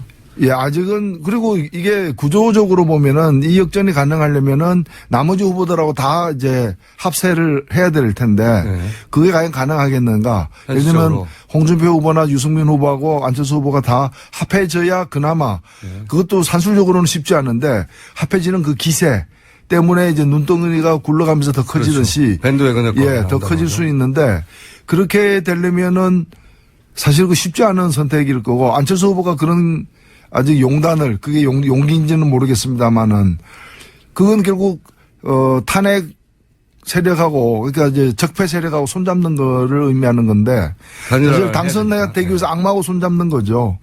예. 뭐 그런 가능성이 있는지 또 거기에 대한 국민들이 그걸 용납할 건지의 문제가 사실은 있는 거죠. 그래서 아직은 그 최근에 나온 여론조사가 대세거나 일반적으로 그런 경향성이 있다 이렇게 보지는 않으시고 좀 튀는 여론조사다. 예, 비문여론 양자구도는 심상정 후보 때문에도 불가능하지만 그 심상정 후보는 절대 아니니까. 그러니까요. 완주니까 불가능하지만 그래서 현실적으로 보면 사자구도냐 오자구도냐 둘 중에 하나가 될 겁니다. 현실적으로는. 예, 그리고 사자구도 오자구도 차이는 이제 유승민 후보의 거친 문제가 이제 연동이 되는 거고 제가 지난주에 뭐 삼수 얘기를 해가지고 논평까지 나왔는데 안철수 사실은 뭐 삼수 준비해야 된다고 제가 말씀하셨죠. 뭐 삼수를 권한 것도 아니고요. 제가 권할 자격이 있는 것도 아니죠. 뭐 재수하다 안 되면 그거로 끝날 수도 있는 건데 굳이 삼수하라고 제가 뭐 얘기하라고 하는 것도 아니고 다만 제가 강조하고 싶었던 얘기는 그 비문연합이 양자구도가 과연 형성되겠느냐 양강구도가 양강구도가 되려면은 자유한국당하고 국민의당이 손잡아야 되는데 그리고 나서 다시 안철수 후보하고 연대를 하거나 뭐 단일화를 해야 되는 거죠. 네. 그런 자유한국당이 국민의당하고 손잡는 상황이 국민의당으로 지지자들로부터 용인이 되겠느냐. 이기 위해서 무슨 짓을 다 한다라는 그런 어떤 태세가 대응이 가능하겠느냐. 저는 가능성이 낮다라고 본다는 거죠. 아마 바른당과 자유한국당은 단일화할 가능성이 그나마 높은 편이긴 한데 이 단일화하는 후보가 국민의당 후보 단일화를 만약에 시도하면 올라가는 지지율도 있고 호남에서 빠지는 지지율도 있겠죠. 네. 예. 그건 용납할 수 없다. 그렇죠. 그래서 또 국민의당이 온전할 유지되겠느냐에 대해서도 의문입니다. 그런 식의 단일화를 한다면. 그래서 이제 양자구도는 현실 가능성이 낮지 않냐 이렇게 분석하시는 것 같습니다. 최근에 사면 논란은 어떻게 보세요? 예.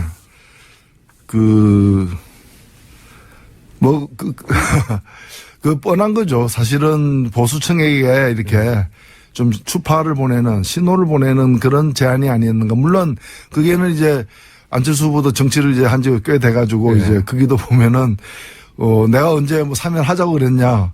그냥 원리 원칙대로 한 얘기지. 그러니까 국민이 동의하면 사면위원회에서 논의할 수 있다. 예. 원론은 건데. 언론. 예. 그래서 사면하자고 얘기한 것도 아니라는 해명이죠. 예. 말은 그렇죠. 언론입니다. 예. 그러니까 돈이 앞을 지나가면서 돈이 있다면 짜장면 먹는 문제를 심각하게 검토할 수 있다. 이 얘기는 먹고 싶다는 얘기 아니에요. 근데 언제 내가 먹는다고 얘기했냐. 그냥 돈이 있다면 그 돈이 있다는 조건 하에서 검토가 가능하다고 얘기했지. 내가 또 검토하지도 않았는데 뭐 그런 얘기죠. 그래서 이제 이런 것만 늘면 안 되죠, 사실은. 먹고 싶다는 얘기다, 한마디로. 짜장면이. 예. 나는 먹고 싶은데 너 뜻은 어떠냐, 뭐 이런 거죠. 먹고 싶은 사람들 다 모여라, 뭐 이런 얘기죠. 촌철설인 나왔습니다. 혀설자. 예. 그렇군요. 민주당 상황 어떻게 보세요? 경선은 어쨌든 끝나긴 끝났는데, 이제 안희정 지사, 이재명 시장의 지지자들을 어떻게 흡수하냐 문제가 남았지 않습니까? 근데 꽤 격하게 진행됐는데요. 어떻게 보세요? 예, 제가 어느 자리에선가 그런 얘기를 했는데, 이제 참 운이 좋다. 예. 후보는 좋은. 이 자리에서 하셨습니다. 예, 네, 다른 자리에서도 그런 얘기를 하면서. 이 자리에서만 해주시기 바랍니다. 알겠습니다. 근데 이제 이 후보들이 이제 다른 후보들 견제하는 효과, 물론 그 피해를 중에 하나가 이제 심상정 후보인데 이재명 후보 때문에 이제. 네. 이재명 후보 지지자군 중에 보면 정의당 지지자들이 꽤 있어요. 그걸 흡수돼 버린 거죠. 예, 뭐 어느 조사에 따르면 약 14.5% 정도가 이재명을 지지했던 사람 중에 약 14.5% 정도가 이제 심상정 후보로 선회한다는 조사도 있습니다. 그래서 일부는 오겠죠.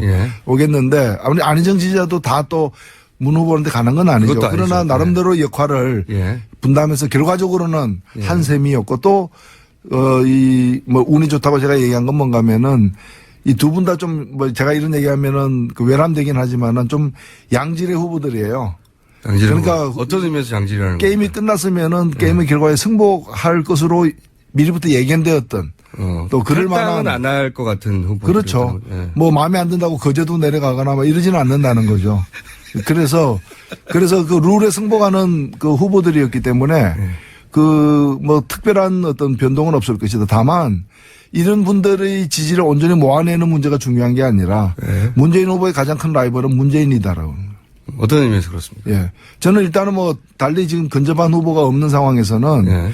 문재인 후보가 이제까지 그 여러 가지 조건의 덕을 본 건 사실이에요. 그렇죠. 탄핵이라거나 맞습니다. 예. 국면이라거나 이런 데 대해서 구도가 만들어준 지지율이 확실히 있습니다. 예, 그게 거의 대부분 아닌가. 맞습니다. 예. 그렇다면은 예를 들면 지금도 뭐 국민들에게 기억에 선명한 공약 하나 제대로 없는 예. 상황이고 뭔가 이렇게 박근혜 탄핵을 염원하는 국민들의 그 정권 교체에 대한 어떤 열망을 갖다가 예.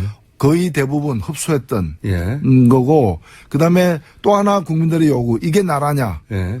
하면서 새로운 나라에 대한 열망에 예. 대해서는 아직까지 구체적으로 예.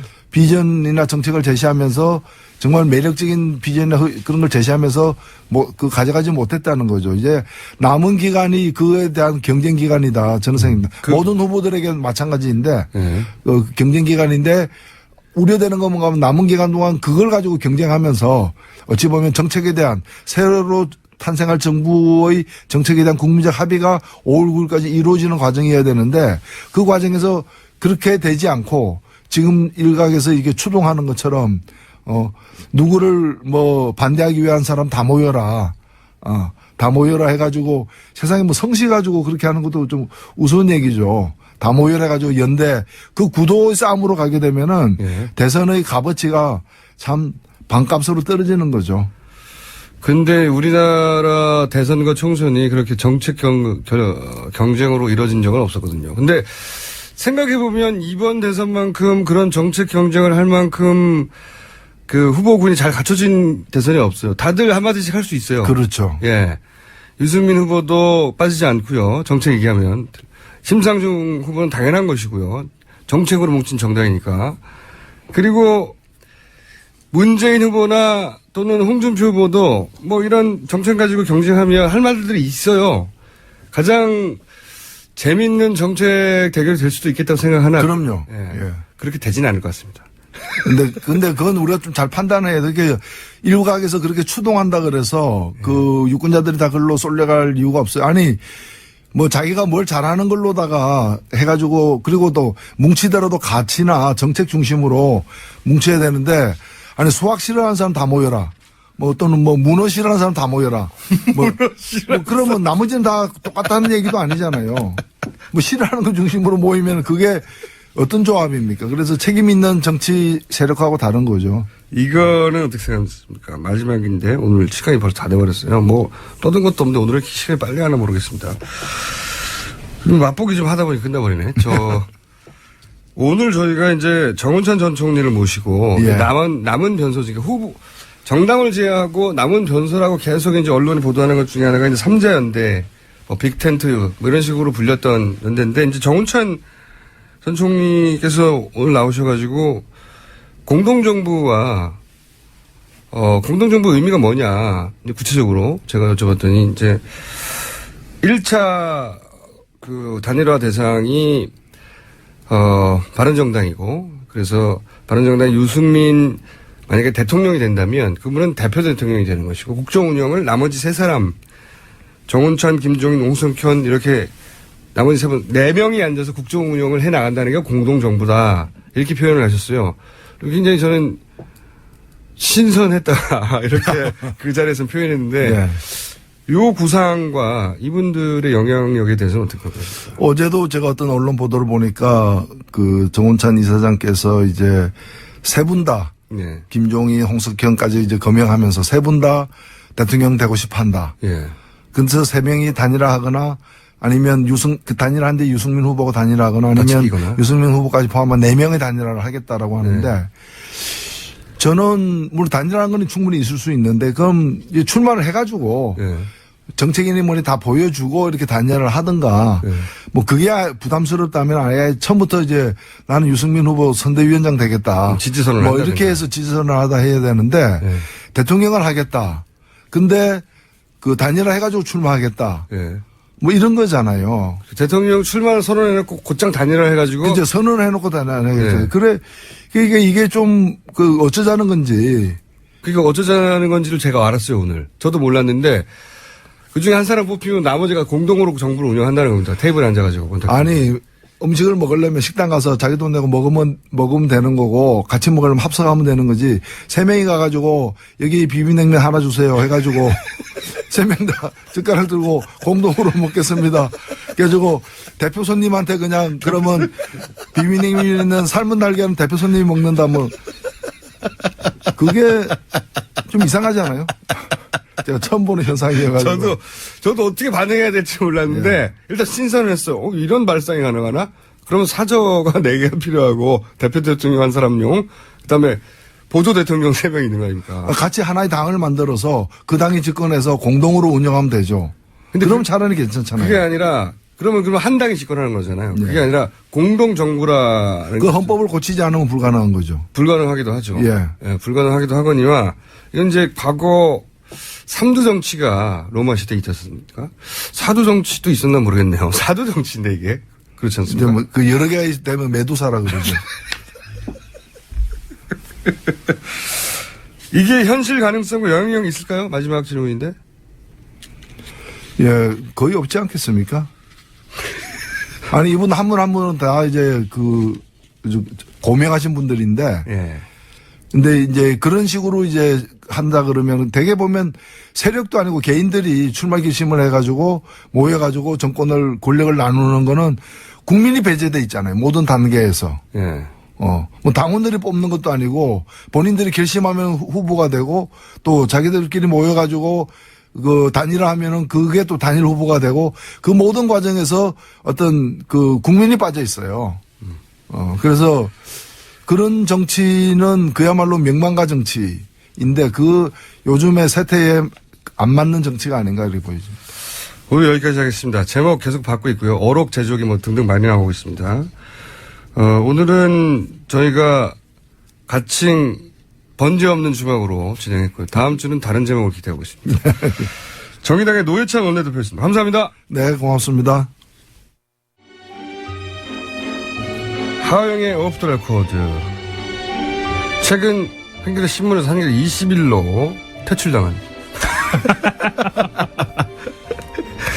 퇴출 아닙니다. 네. 하영 퇴출 기자 아닙니다. 나오셨습니다. 예. 안녕하세요. 한겨레 21의 하어영 기자입니다. 자, 경선이 끝나서 이제 옮긴 거예요? 사실상? 그렇게 지금 이제 전담 캠프가 없어진 거잖아요. 그죠? 예, 그렇죠. 예, 예, 뭐 전담 반기문, 캠프. 박원순, 안희정 뭐 다 이제 예, 캠프를 다 없애버리고. 제가 없앤 건 아니고요. 아무튼 예. 어떻게 하다 보니까. 하다 보니까 됐습니다. 예, 다 하다 보니까 없어진 캠프를 담당하고 캠프가 사라지는 것을 눈앞에서 본. 예. 예. 그 짧은 기간에 3개의 캠프가 사라지는 것을 본. 뭐 정확히 얘기하면 박근혜 최순실 게이트도 TF팀에 있었으니까요. 예. 그것도 캠프인가요? 이제 4개의 예, 캠프가. 4개의 정치 세력이 전면에서 뒤로 돌아갈 때 그 현장에 계셨던 분으로서 본인이 이제 퇴출되니까 어때요? 부모님이 듣고 계십니다. 네. 자, 언제 민주당 커버리지가 이제 끝나는 건데. 예. 민주당에서 문재인 후보가 당선은, 그러니까 1차로 끝난다는 건 사실 세 후보 모두 알고 있었죠. 알고 있었죠. 사실은 네. 알고 있었어요. 호남 경선 끝나자마자 예. 사실상 예. 어느 정도 수치로 마무리가 되느냐만 뭐 수치가 조금 달랐을 뿐이지 예. 뭐 결선은 가기 어렵다라고 이재명, 이야기했었죠. 안희정 예. 캠프에서 그렇다고 결선은 없다고 말할 수는 없으니까 절대로요. 그렇죠. 자기 예. 지지자를 끝까지 끌고 가야 되니까 당연히 전력을 다했고 마지막까지. 그렇죠. 예. 그건 뭐 당연한 거고요. 하지만 캠프에서는 알긴 알았죠. 알았죠. 예. 예. 그러면 그 다음에 남은 싸움은 누가 2위를 하냐잖아요. 예. 그래서도 또 결선에 가야 한다, 또 갈 것이다라고 전망할 수밖에 없었죠. 왜냐하면 결선을 포기하는 순간 3위로 밀리는 건 아주 당연한 얘기니까. 그렇기 예. 때문에 그리고 2위가 왜 중요하냐면 대선 후에도 정치는 이어집니다. 그렇죠. 예. 예. 대선 후에도 여전히 지사고 여전히 도지사예요. 예. 그러니까 이분들이 문재인 후보가 성공하든 실패하든 문재인 후보는 이제 끝나는 거거든요. 그렇죠. 예. 예. 여기서 그 다음 차기를 바라보는 주자 제일 앞줄에 두 분이 있는데 2위를 예. 하느냐 3위를 하느냐는 남는 기억이 완전히 다르거든요. 그렇기도 하고 내년 지방선거나 이후에 총선에서 예. 본인이 이 당에서 얼마만큼의 지분을 갖고 움직일 수 있느냐가 사실은 이번 경선의 지지율하고도 연동이 되거든요. 예. 근데 결과를 보니까 엄청나게 미묘한 결과가 나왔어요. 예, 미묘합니다. 예. 일단은 안희정 쪽에서도 우리는 선방했다라고 이야기를 해요. 왜 그러냐면 안희정 후보 쪽에서는 최근에 지지율이 엄청나게 많이 빠지고 네. 그리고 문재인 대표가 되는 것으로 기정사실화되면서 표쏠림 현상이 생길 거라고 생각했는데 빠져나갈 거라고 생각했는데. 예, 그래도 20%를 선방을 했고 게다가 2위를 했고. 근데 이재명 시장은 좀 실망스럽겠죠. 왜냐하면 예. 수도권에서 본인이 강하고 상대적으로 예. 지지세가. 그래서 틀림없이 2위로 끝날 것이라고 기대했던 것 같아요. 예. 근데 그럴 뻔했어요. 거의. 그럴 뻔했습니다. 예. 근데 마지막에 2차로 모집한 예. 국민용선단을 2차로 모집 한 번 더 했죠. 예. 그때 유입된 분들의 그 비율이 그때는 이제 뭐 역선택 걱정도 했었고 사람들이. 예. 그다음 그때가 당시가 안희정 도지사가 굉장히 지지율이 높을 때였거든요. 맞습니다. 공공임진할 때. 예. 그때 유입된 분들 중에 안희정 도지사의 그 지지층이 많았나 봐요. 그리고 사실 조직표로 움직이는 게 2차 때가 더 있었다라는 분석이에요. 예. 그러니까 말하자면 이제 누룽지 긁듯이 팍팍 긁어가지고 모은 선거인단이다라는 평가가 있거든요. 네. 그렇다고 본다면 안희정 지사 조직표는 2차 때 좀 동원이 됐다라고 볼 수가 있죠. 그런 전망들이 있었는데 실제로 그래서 두 후보의 차이가 0.2%인지 3%밖에 안 나요. 2, 3%. 그럼에도 불구하고 2, 3일 이재명 시장 이 정도 얻었다는 것은 대단한 성과입니다. 사실은. 예. 그거 대단한 성과 맞아요. 예. 소식도 없는데. 예. 남은 과제는 이 두 사람의 지지세들을 어떻게 흡수하느냐 하는 건데 그건 쉽지 않을 거라고 봅니다. 이제 쉽지는 않아요. 지금까지 예. 보기에는. 한 가지 더 주제는 이쪽 안철수 후보 예. 사실상 첫날부터 결정이죠. 여기도 마찬가지로. 첫날 코너 나오면서 결정했는데 여기 최근에 분위기가 좋지 않습니까? 좋습니다. 예. 예, 당연히 예. 지지율도 상승하고 있고 1대1 구도가 될 거라는 전망도 물론 기술적으로 1대1은 안 돼요. 예. 거의 불가능에 가깝습니다. 다른 후보들이 포기해야 되니까. 그 시간도 얼마 안 남았고요. 예. 예. 그때 뭐 자유한국당이 후보를 포기한다는 것도 말이 안 되고. 예. 가장 지지율이 보수 후보 중에 낮은 유승민 후보도 포기 안 한다고. 완주를 할 수밖에 없습니다. 안 그러면 당이 해체될 수밖에 없기 그렇죠. 때문에. 그래서 후보가 딱 2명 남는 경우는 없긴 하겠지만 어쨌든 그것이 하나의 기세잖아요. 기세. 예. 예. 거기에 고민은 뭡니까 그러면 국민의당이에요. 그 기세가 좋은 건 확실한데 고민이 있을 수 있잖아요. 그러니까 그 안철수 전 대표가 구심력을 갖게 되는 건 맞아요. 그러니까 표를 끌어들이는 힘이 있는 건 맞는데 이 구심력을 어떤 형태로 갖느냐가 중요한 거죠. 특히 박지원. 예, 박지원 당대표의 고민은 바로 그럴 겁니다. 그래서 바른정당이 어느 정도 흔들리느냐를 볼 거고요. 그리고 홍준표 지사도 어떻게 움직이느냐를 볼 거고 마지막으로 이제 아까 정은찬 전 총리 나오셨는데 그 제3지대에서 또 어떻게 움직이느냐에 따라서 어떤 구심력으로 형태를 가질 것인가. 어떤 구심력이라는 건 무슨 말이죠, 그게 구체적으로? 그러니까 뭐 입당을 하느냐, 지지선언을 하느냐, 뭐 그런 그렇죠. 형태가 어떻게 되느냐? 예, 그렇죠. 예. 단일화는 어려울 테니까. 단일화는 어렵다고 봐야죠. 그래서 지금까지 한 번도 보수 쪽에선 있었지 않았던 것으로 기억하는데 보수 쪽에 전략적 투표가 있을 수 있느냐 이것도 한번. 예. 보수가 보통 전략적 투표는 진보 진영에서 비판적 지지라는 용어를 그렇죠. 쓰면서 예. 내 1번 후보는 아니지만 당선 가능성이 높기 때문에 2번 후보를 찍겠다 이런 거였는데 예. 보수 진영도 그런 전략적 결정을 할 것인가? 예. 그런 전략적 투표가 돼야 사실 실질적인 일대 효과가 나는 거죠. 후보는 살아있는데 예. 표로 단일화하는 예. 그걸 바라는 거다. 제가 좀 말이 어려웠던 건요. 그만큼 가능성은 낮은기 때문에 저도 말이 좀 꼬인 것 같습니다. 자, 이게 지금 야권에서의 고민이고 예. 양 캠프의 표를 어떻게 흡수하느냐? 예. 어떻게 보수 진영의 표를 끌어오느냐? 예. 고민이고 다음 시간에는 이제 보수정당 쪽을 해보죠. 예. 이제 어차피 출입하는 데가 없어졌으니까 여기저기 막 가보시고. 예. 그러겠습니다. 홍준표와 유승민의 단일화는 어떻게 되는가 이걸 집중적으로 봐보죠. 한번 시도해 보겠습니다. 잘해봐요. 네. 한겨레신문의 감사합니다. 20일의 하영 기자였습니다. 예. 감사합니다. 예. 자, 시간 안에 잘못 나갔네요. 불친절한 AS 시간입니다. 시간 안에 잘못 나갈 때도 있죠, 뭐. 예. 이정현 전 대표 목격기가 어제 이어 구체적으로 왔습니다. 서울 마포! 호남이 아니라 지역에 가 계신 게 아니었군요. 마포 인근의 모 맥주집에서 또래 남성분 2분과 대화 내용은 나라 걱정을 하고 계셨다. 네. 서울에 계시는데 왜 안 가셨을까요? 네. 노회찬 의원 코너 제목도 계속 옵니다. 노회찬의 노다지. 노회찬의 두루치기. 두루치기. 노회찬의 촌철설인. 노회찬, 노무사. 여기서 무사는 무인, 노무사. 예. 노회찬의 물고 뜯고. 예. 등등등등. 계속 보내주십시오. 자, 앞서 2017 대선 미디어 감시연대 80여 개의 시민단체가 연대해서 이번 대선에서 각종 미디어들을 모니터링하고 그 결과치를 매주 한 번씩 저희 방송에서 공개하기로 했는데 오늘 갑자기 저희가 코너를 마련해서 충분한 시간을 못 드리는 바람에 디테일한 내용을 말씀 못 드리는 부분이 하나 있습니다. 그 포털에서의 뉴스 노출 시간을 모바일 네이버 뉴스 홈페이지 화면을 기준으로 지난 한 주 동안 비교한 수치였습니다. 예. 바른정당 유승민 후보가 확정된 3월 28일에 모바일 네이버 뉴스 홈의 노출 총 시간은 16시간이었고 자유한국당의 홍준표 대선 후보 확정은 3월 31일이었는데 모바일 네이버 뉴스 홈에 노출된 시간이 14시간이었고 국민의당 안철수 영남 경선 압승 소식은 3월 28일 기준 10시간이었고 더불어민주당 문재인 후보 영남 경선 압승 소식은 3월 31일 2시간 노출이었다. 네. 이렇게 뉴스 비중의 차이가 이렇게 크다는 점을 지적했습니다. 뉴스공장은 반론권에 보장됐으니 언제든지 반론 있으면 연락 주시기 바랍니다. 여기까지 하겠습니다. 이어서 왜냐하면 시그널을 잘못 내보냈거든요.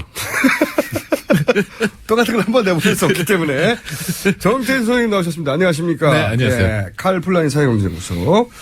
자, 오늘 선택하신 주제는 어머나 BBK. 예. 이거는 청수가 선택한 거죠. 사실은 우리나라에서 BBK를 제일 잘 아는 집단이 낙검수예요. 정봉주 의원 이것 때문에 네, 형도 살았어요.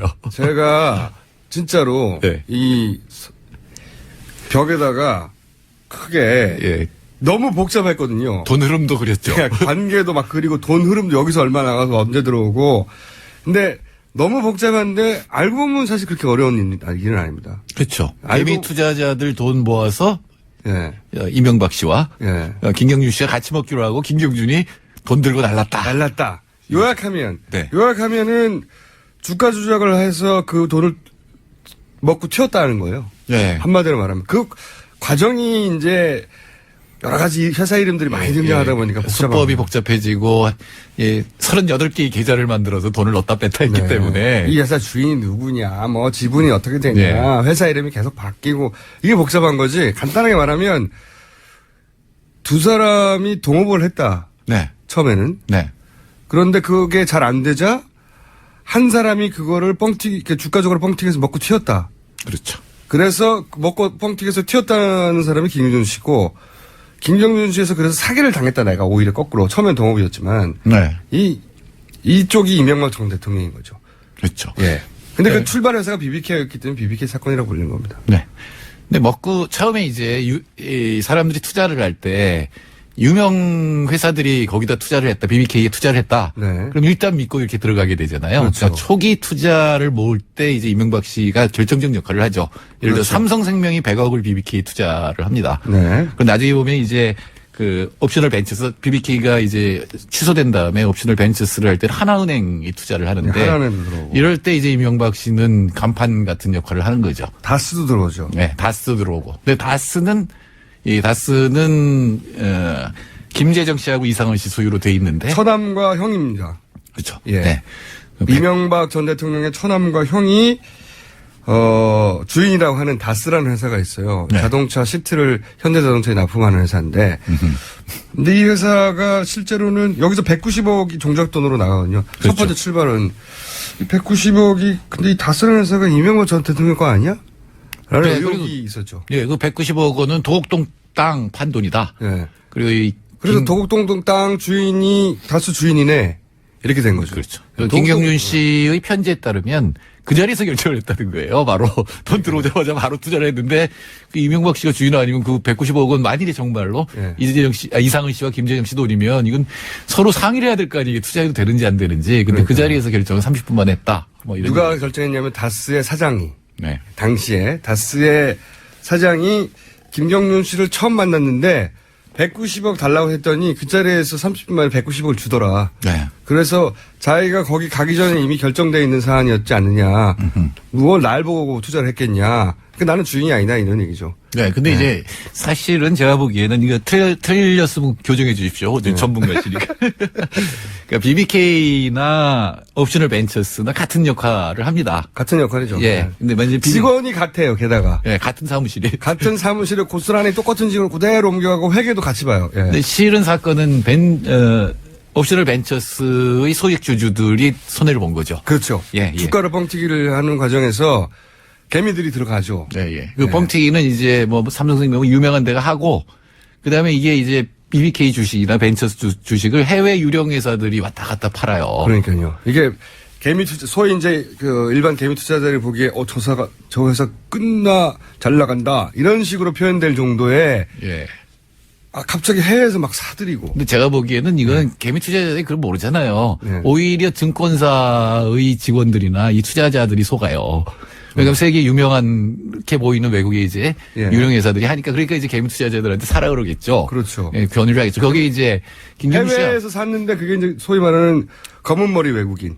네, 자기 거죠. 자기 돈을 글로 돌려서 그걸 사서 주가를 띄우는 소재를 만든 다음에 투자자들이 막 들어오잖아요. 저도 어제 또 이거 하신다길래 굳이 열심히 읽었는데 별 얘기 다 나와요. 김경수 씨가 와튼 출신이에요. 유명한. 김경수 씨는 김경수 씨 자체는 굉장히 애초에 잘 나가던 사람이었습니다. 예. 엘리트였고. 그 누나도 미국 변호사고. 예. 근데 제가 이제 비서관 할 때 오면 그런 사람들 많이 와요. 변호사들 이런데. 예. 왜냐면 이제 비서관이나 이런 사람들은 그러니까 이명박 씨는 서울시장 후보였잖아요. 네. 그러니까 뭔가 이렇게 개발이라든가 아니면 그 사람들 이름을 이용해서 뭔가 해보고 싶은 사람들이 많이 오는데. 예. 그러니까 뭐 이제 친구를 불러요. 와튼 출신에. 실제로 이 사람은 미국에서 투자를 하는. 예. 근데 그 사람을 불러다가 이제 하나은행이나 뭐 이런 데 사람들하고 같이 밥을 먹어요. 나 와튼 나온 실력 있는 친구랑 같이 일해요. 이런 거죠. 예. 그런 식으로 해서 이제 끌어모으고 그러면 개미 투자자들도 끌어올 거 아니에요. 근데 그 다음에 유상증자를 해요. 그럼 또 이제 이런 사람들이 모아서 이제 증자를 한다 그러니까 사람이 또 들어오죠. 굉장히 유명한 이명박 전 대통령과 그리고 굉장히 잘 나가는 실력 있는 젊은이 재미교포가 결합해서 인터넷 뱅킹이라고 하는 새로운 신세계의 사업을 시작한다는 거야. 그런데 이미 190억이 모였대. 삼성도 들어가고 뭐 하나은행도 들어갔는데 해외에서도 막 투자 받는데 뭐 이런 그림이 된 거죠. 네. 이제 그러면 이제 돈이 들어왔는데 이걸 빼돌리는 방법이 이제 뭐 주식 자기 LKE L은 이명박, K는 김경준이죠.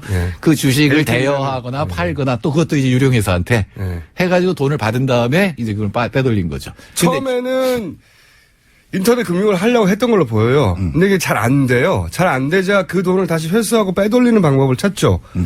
그런데 그 빼돌리는 방법이 소위 말해서 이 개미 투자자들을 등을 치는 거였고, 근데 여기서 이상한 과정이 한 두 가지만 말씀드리면 굉장히 많지만, 처음에 이 모든 거는 이제 김경준 씨가 주도한 거라고 했는데, 김경준 씨는 우리말로 잘 못했던 사람인데, 갑자기 어떤 회사에 갔더니 190억을 막 그냥 그 자리에서 내놔. 김경준 씨 힘으로 된 게 아니지 않느냐. 그리고 이제 도망갈 때 소위 도피했다고 할 때 돈을 다 친절하게 갖고 도피합니다. 이명박 전 대통령 주변에서 투자한 돈만 다 갖고 도피하죠. 이상하게도. 그래서 그게 이제 이상하게 BBK 해산할 때 딴 데는 다 돌려줬는데 여기는 안 돌려줬어. 다스는. 나중에. 근데 돈 들고 이제 미국으로 튀니까 이제 다스하고 이 김경준 씨 그리고 이제 이 옵셔널 벤처스의 소액주주들하고 김경준 씨 이런 미국에서 이런 소송이 일어나면서 이제 문제가 드러나기 시작했던 거죠. 그렇죠. 여기까지만 일단 밑밥 정보를 드리고요.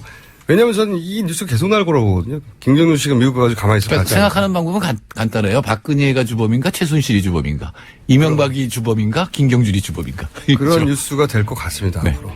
여기까지 하겠습니다. 오늘은 다음 주에 한 번 더 하죠. 네. 칼플라니 연구소의 정태현 소장님이었습니다. 감사합니다. 감사합니다. 김어준이었습니다. 내일 뵙겠습니다. 안녕.